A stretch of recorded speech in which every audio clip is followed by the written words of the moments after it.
नमस्कार। होली पर चंद्र ग्रहण का साया में हमारे खास शो में आप सभी का बहुत स्वागत है और मैं हूं आपके साथ में अमनदीप। और इस बार होली कितनी ज्यादा खास रहने वाली है।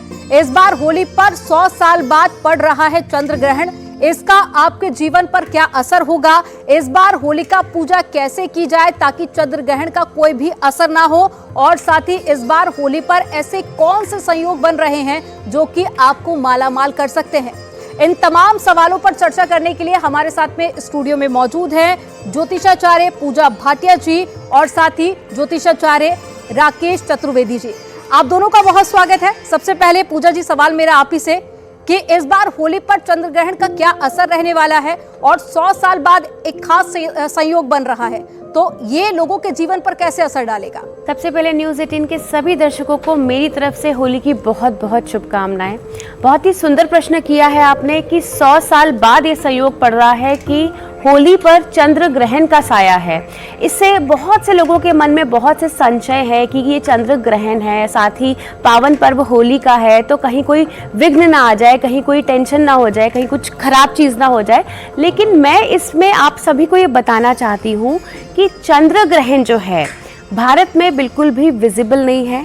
25 मार्च को सुबह 10:23 से लेकर दोपहर के 3:02 तक, यानी कि 4 घंटे 36 मिनट चंद्र ग्रहण की जो हमारा टाइमलाइन है ये रहने वाली है। और यही मेन टाइम होता है जब सब होली भी खेलते हैं, तो घबराने की ज़रूरत नहीं है क्योंकि चंद्र ग्रहण इंडिया में विजिबल नहीं है। मेनली वो अमेरिका, स्विट्ज़रलैंड और जर्मनी जैसे कंट्रीज़ में ही विजिबल है, तो आपको घबराने की ज़रूरत नहीं है। इसका सूतक भी मान्य नहीं है, आप निश्चिंत होकर होली खेल सकते हैं। इस दिन बहुत शुभ संयोग भी बन रहे हैं, जैसे रवि योग, सर्वार्थ सिद्धि योग, वृद्धि योग, तो बहुत ही शुभ संयोग है। अपने त्यौहार को आप इंजॉय कीजिए और चंद्र ग्रहण के लिए बिल्कुल भी आप मन में किसी तरह का संशय ना रखिए। राकेश जी, मैं आपके पास पे आऊंगी। जैसे कि पूजा जी ने बताया कि चंद्र ग्रहण का असर भारत में नहीं पड़ेगा, लेकिन अगर बात करें चंद्र ग्रहण की तो इसे धन की हानि के तौर पर भी देखा जाता है। तो ऐसे में क्या उपाय लोगों के लिए ताकि उनको धन की हानि ना हो। देखिए, सबसे पहले आपको होली की शुभकामनाएं आप सभी दर्शकों को।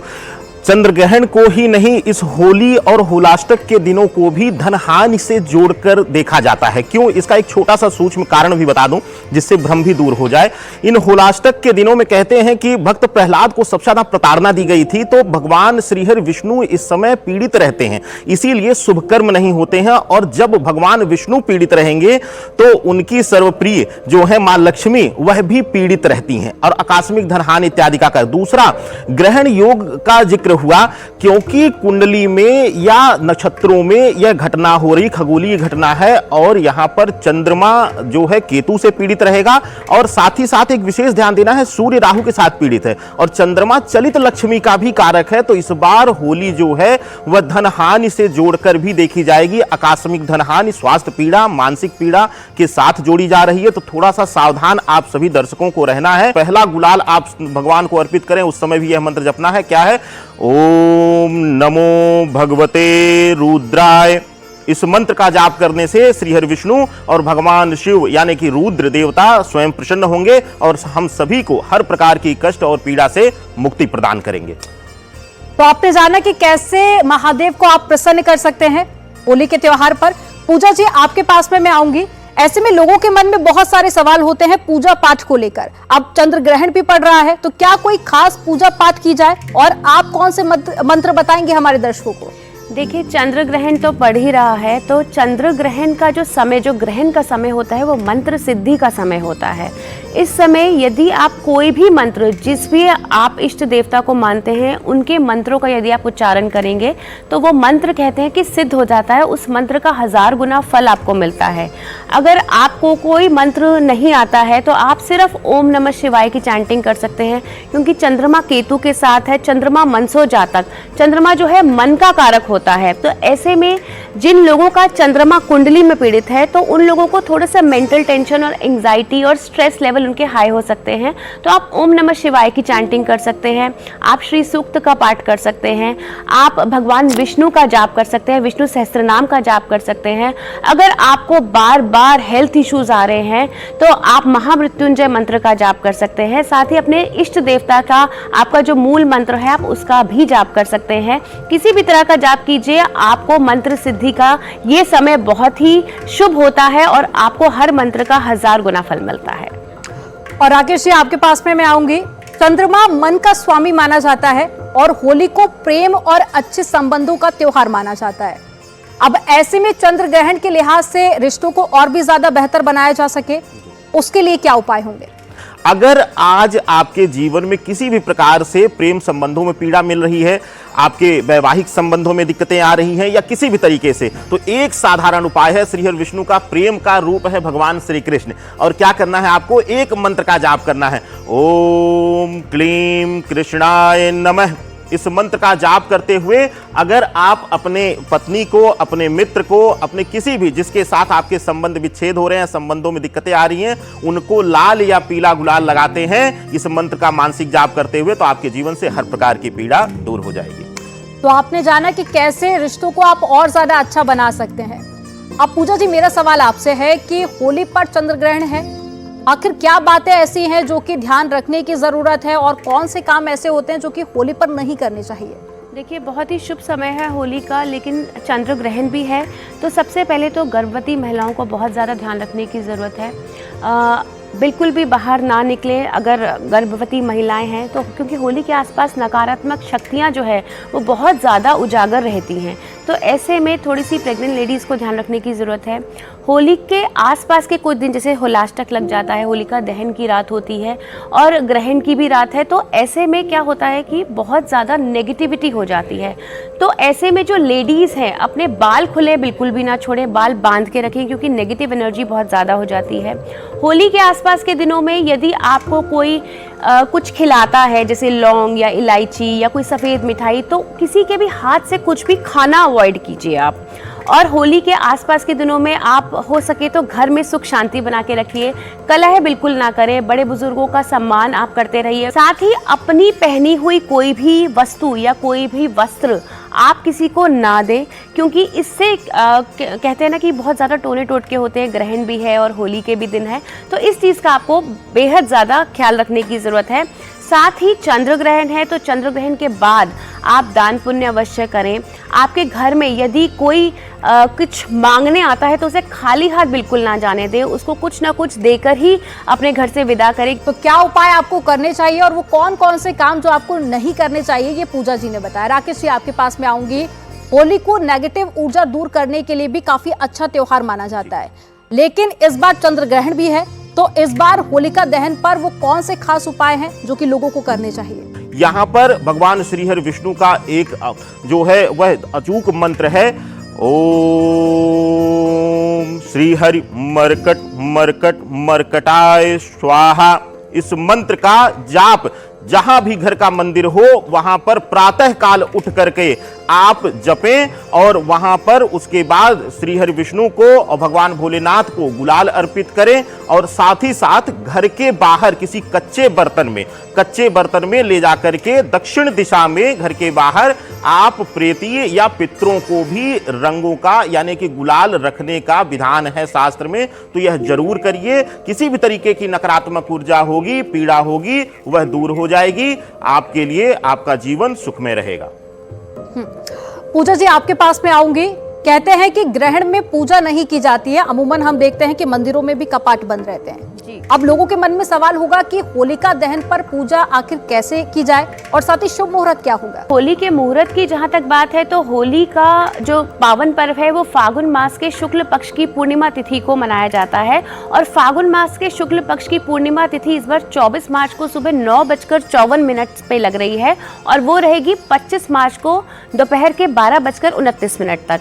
लेकिन साथ ही यहाँ पे हमारे भद्रा का भी साया 24 मार्च को 9:55 से शुरू है और वो रात के 11:12 तक रहने वाला है। तो इस बार होलिका दहन जो है रात को 11:13 से लेकर रात को 12:27 तक ही हो पाएगा। तो ये शुभ मुहूर्त का आप ध्यान रखिए होलिका दहन के लिए। और 25 मार्च की तो हम होली मनाएंगे ही। जहाँ तक पूजा पाठ की बात है तो आप पूजा विधि जिस तरह से आप होलिका दहन करते हैं, तो सबसे पहले तो नहा धोकर आप स्वच्छ रहें और उसके बाद पूरब की तरफ आप जो है अपना मुंह करके आप अपनी होलिका जो है वो सजाएं। आप गोबर से प्रहलाद की मूर्ति और होलिका की मूर्ति बनाएं। साथ ही जो पूजा की सामग्री होती है, जैसे नारियल होता है, रोली मूली अक्षत रखते हैं, फूल मालाएं रखते हैं, फल रखते हैं, 7 तरह के अनाज रखते हैं, ये सब जो है आप रखें और विधिवत पूजा करें। साथ ही आप होली की जो है जब होली की अग्नि जलती है तो आप उसकी परिक्रमा करते हुए आप जो है अपनी मैनिफेस्टेशंस कीजिए। जो भी आपकी ज़िंदगी के कष्ट हैं, आप होलिका के कहते हैं ना कि होली की आग में आपकी ज़िंदगी के सारे कष्ट जो है वो दूर हो जाते हैं, आपके जितनी भी ज़िंदगी की परेशानियां हैं वो दूर हो जाती हैं। आप विधिवत पूजा करके आप जो है अपनी जो भी आपकी इच्छाएं हैं वो आप रख सकते हैं और इसी तरीके से आप होली का पावन पर्व मना सकते हैं। तो आपने जाना कि कैसे विधि विधान के साथ में पूजा की जाए। राकेश जी, आपके पास में आऊंगी। ऐसा माना जाता है कि अगर स्वास्थ्य से संबंधित कोई समस्या है तो भी आप होलिका पूजा करके उसे दूर कर सकते हैं। तो वो कौन सी ऐसी विधि होगी, क्या ऐसे उपाय हैं ताकि अगर हेल्थ रिलेटेड कुछ इश्यूज हैं लोगों को तो उसे ठीक किया जाए? किसी को भी अकारण कुछ न कुछ बीमारी होती रहती है, दवाएं असर नहीं करती हैं, टेस्ट कराते हैं, कोई चीज़ें रिकवर कुछ दिखती नहीं है, कोई बड़ी बीमारी नहीं निकलती है। तो ऐसे में चाहे आप होली जलाते हुए या फिर अगले दिन यानी कि 25 तारीख को जब हम होली मना रहे होंगे उस दिन 11 लौंग और 11 इलायची लेकर दाहिने हाथ में और थोड़ा सा गंगा जल ले लीजिएगा और आप शांत मन से 11 बार इस मंत्र का जाप करिएगा। ओम उग्रम वीरम महाविष्णुम ज्वलंतम सर्वतोमुखम नरसिंहम भीषणम भद्रम मृत्युम नमाम्यहम्। इस मंत्र से भगवान श्रीहरि विष्णु का वह विकराल स्वरूप जो नरसिंह अवतार का है, जिससे कहते हैं कि मृत्यु भी भय खाती है। तो अगर किसी भी तरीके की पीड़ा होगी, किसी की कुंडली में अगर अकाल मृत्यु की पीड़ा भी होगी तो वह भी दूर होगी। और यह जो 11 लौंग 11 इलायची आपने लिया हुआ है, यह अगर होलिका दहन के समय प्रयोग कर रहे हैं तो उसी में आप डाल दीजिए। और अगर होली के दिन यानी 25 तारीख को आप इसको ले रहे हैं तो यही 11 दिनों तक आप किसी पदार्थ में, चाहे चाय में, चाहे इसका चूर्ण बना करके किसी न किसी प्रकार से प्रथम आहार में आप इसको लीजिए, यानी कि इसको खाइए एक एक करके। तो आपके जीवन से हर प्रकार की पीड़ा, स्वास्थ्य पीड़ा हो या मृत्यु भय हो, वह भी दूर होगा। दंपति के जीवन में बहुत ज़्यादा प्रॉब्लम आ रही है मैरिज से रिलेटेड, तो उनको क्या करना है? उनको होली वाले दिन जैसे कहते हैं ना, लाल बाती का दिया जलाना है, माँ लक्ष्मी की पूजा करनी है और उनको जो है आपको प्रसाद अर्पण करना है। प्रसाद किस चीज़ का बनाना है? आपको खीर का भोग लगाना है। यदि पति पत्नी मिलकर खीर का भोग लगाते हैं तो कहते हैं कि उनके दंपति जीवन में जितनी भी परेशानियां आ रही हैं वो कम हो जाएंगी। अगर परिवार में बहुत ज़्यादा खटपट रहती है, हस्बैंड वाइफ की नहीं बन रही है, तो आपको क्या करना है? आपको एक सूखा नारियल लेना है, उसमें चीनी भरनी है और होलिका दहन की परिक्रमा जब आप कर रहे होते हैं तो होलिका दहन में वो सूखा नारियल चीनी से भरा हुआ आपको उस अग्नि में डालना है। इससे आपके जो रिलेशनशिप में जो भी नेगेटिविटी है वो धीरे धीरे खत्म होनी शुरू हो जाएगी और आपके रिश्ते और भी पॉजिटिव और मधुर होते जाएंगे। अगर आपको लग रहा है कि हस्बैंड वाइफ में नहीं बन रही है, बहुत ज़्यादा खटपट हो रही है, घर में कलेश हो रहा है, तो आपके काम भी बहुत ज़्यादा अटक रहे हैं, तो ऐसे में आपको क्या करना है? अपनी लंबाई का, जितनी आपकी हाइट है उतनी हाइट का आपको एक लाल धागा लेना है, उसको नारियल में लपेटना है और उसको होलिका दहन की अग्नि में समर्पित करना है। और साथ ही ये कामना करनी है कि आपकी ज़िंदगी में, आपके परिवार में जितने भी कष्ट आ रहे हैं वो सब कष्ट आपकी ज़िंदगी से दूर हो जाए। अगर किसी कन्या का विवाह नहीं हो रहा है तो होली वाले दिन आपको क्या करना है? शिवलिंग पर हल्दी की गांठ अर्पित करनी है और ओम नमः शिवाय का जाप करना है। साथ ही आपको क्या करना है? पान का पत्ता लेना है, लौंग लेनी है, 5 लौंग, 5 इलायची और 5 हल्दी की गांठ यदि आप समर्पित करते हैं होलिका वाले दिन, तो भी आपकी जो विवाह संबंधित समस्याएं हैं, जो विवाह के योग नहीं खुल रहे हैं, कोई विघ्न आ रही है, तो विघ्न आपकी दूर हो जाएगी। अगला सवाल राकेश जी मेरा आपके साथ में है। होलिका दहन की राख भी काफी ज्यादा खास होती है, उसको लेकर भी लोग कई तरह के उपाय करते हैं। होलिका की राख से जुड़ा हुआ कोई आप उपाय बताइए ताकि जिससे लोगों को सौभाग्य की प्राप्ति हो सके। कि होलिका दहन के बाद तदोपरांत जैसे ही राख ठंडी होती है, प्रथम होली जो खेली जाती है, जो प्रथम हम किसी को लगाते हैं वह राख ही लगाते हैं। तो अगर किसी बच्चे को देखिए, दो तरीके से इसका प्रयोग कर सकते हैं। पहला तो प्रथम जो आप होली के उपलक्ष्य में कुछ लगाएं, अपने चेहरे पर तिलक करें, वह होलिका के राख से ही करें। उससे क्या होगा कि आपके जीवन में किसी भी तरीके की नकारात्मकता है, किसी भी तरीके की रुकावट आ रही है, कार्यों में रुकावट आ रही है, बाधा आती है, काम बनते बनते बिगड़ रहे हैं, तो भी वहां पर आपको लाभ होगा। बच्चे को तिलक करिए और भगवान शिव और विशेष रूप से श्री हरि विष्णु का स्मरण करते हुए, माँ लक्ष्मी का स्मरण करते हुए कि माँ रक्षा करिए हर प्रकार से। दूसरा एक विधान है राख का, होलिका के राख का, कि अगर हम होलिका के राख से पहला तिलक करते हैं तो उस दिन किसी भी प्रकार का अगर अनिष्ट योग, जैसे कि सूर्य राहु की युति बन रही है, ग्रहण युति है, और साथ ही साथ चंद्रमा केतु प्रभावित कर रहा है और ग्रहण भी है, तो आज इस बार होली पे तो जरूर आप लेकर के राख और भगवान श्री हरि विष्णु या फिर भगवान शिव के मंत्र के साथ और बीज मंत्र लीजिएगा, जो महामृत्युंजय का बीज मंत्र है, ओम हौं यूं सह। इस मंत्र से अगर तिलक करते हैं, और सबसे पहले अपने बड़ों को भी प्रणाम करके तिलक करिएगा और अपने माथे पर भी तिलक करिए, या बच्चे के माथे पर अगर तिलक करते हैं इस मंत्र के साथ, तो यह अमृत संजीवनी योग का निर्माण करेगा और आपके जीवन में कभी भी किसी तरीके की कोई पीड़ा नहीं आ पाएगी। तो राकेश जी ने यहाँ पर राहु का जिक्र किया। इसी से जुड़ा हुआ मेरा अगला सवाल है पूजा जी आपसे। ऐसा माना जाता है कि शनि, राहु, केतु से संबंधित कष्टों को दूर करने के लिए भी होलिका दहन की पूजा की जाती है, और इस बार चंद्र ग्रहण भी है, तो किस तरह से पूजा की जाए और क्या खास उपाय हैं?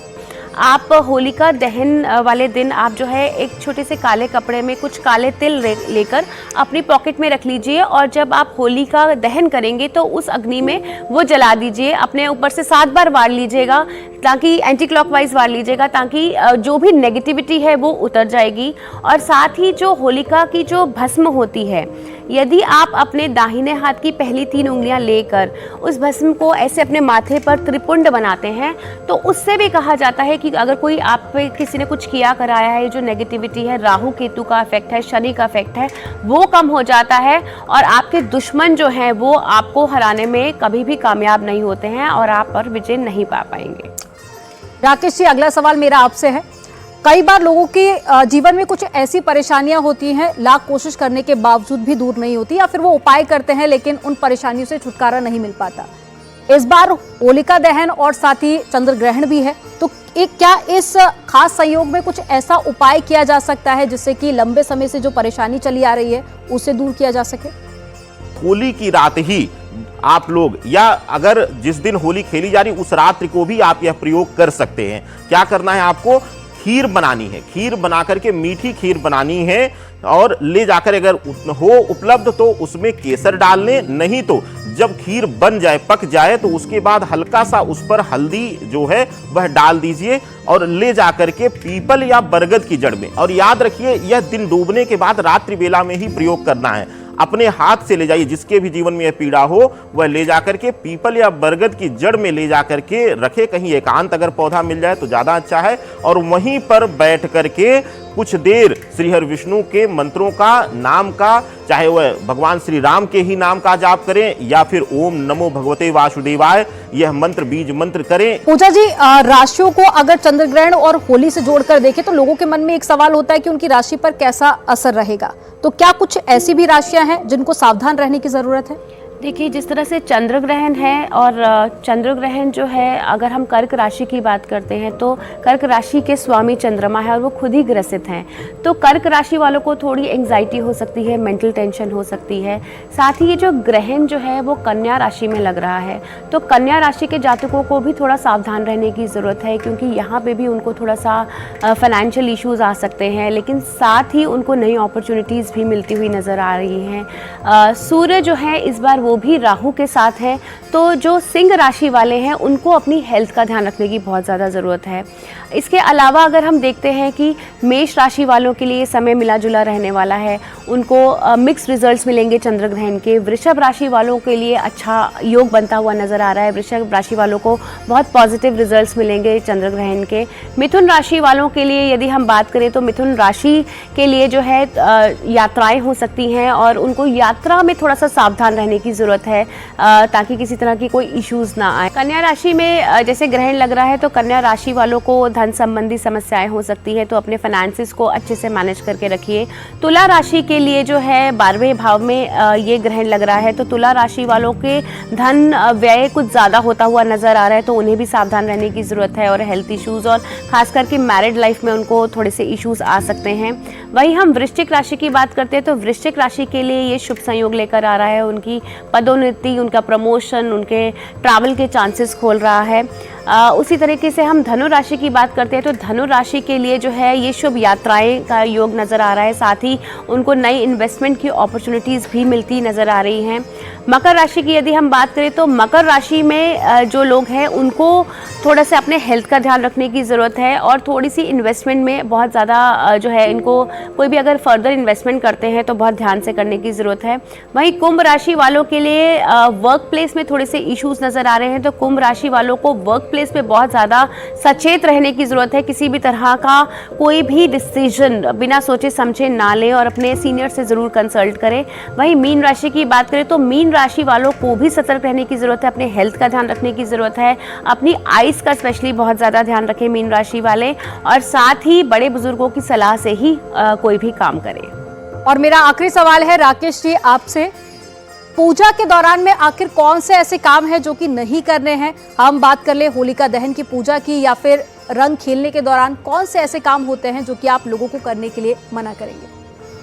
देखिए, बहुत ही उत्तम प्रश्न है। आज होली हम सेलिब्रेट कर रहे हैं और छोटी छोटी बातों का हम ध्यान नहीं देते हैं, जिसकी वजह से अक्सर देखा गया है कि ऐसी सूचनाएं मिलती हैं कि कई परिवारों में खुशियों की जगह जो है वह एकदम से निराशा आ जाती है। छोटी छोटी दुर्घटनाएं किसी न किसी वजह से आ जाती हैं। सबसे पहले तो प्रयास करना है कि नीले या गाढ़े रंगों का, बहुत ज़्यादा गाढ़े रंगों का प्रयोग इस बार आप लोग मत करिएगा। वैसे तो सामान्यतः नहीं किया जाता है, लेकिन विशेष रूप से बहुत गाढ़े नीले या बहुत जो कई बार लोग काले रंगों का भी प्रयोग करते हैं, तो इसका आप विशेष ध्यान रखिएगा। और साथ ही साथ पूजा के लिए यहाँ पर विशेष रूप से 2 चीज़ों की यहाँ पे पूजा का जिक्र हो रहा है। पहला कि जो होली दहन की पूजा करते हैं, पहली बात उन्हें विशेष रूप से ध्यान देना है। जो भी होली दहन का, होलिका दहन की पूजन करेंगे उनको रात्रि में शयन नहीं करना है। जैसे कि पूजा जी ने बताया कि रात्रि बेला में इसका मुहूर्त है, तो रात्रि बेला में दहन के बाद नियमतः यह शास्त्रोक्त नियम है कि आपको दहन के बाद शयन नहीं करना चाहिए। कैसे होलिका दहन पर छोटे छोटे उपाय करके आप जीवन में आने वाली बाधाओं को दूर कर सकते हैं और सौभाग्य का आशीर्वाद हासिल कर सकते हैं। आप दोनों को, मेहमानों का हमारे साथ में जुड़ने के लिए बहुत शुक्रिया। पूजा जी आपका बहुत शुक्रिया, राकेश जी आपका बहुत शुक्रिया। और हमारी खास पेशकश में फिलहाल इतना ही। बाकी खबरों के लिए आप देखते रहिए न्यूज़ 18।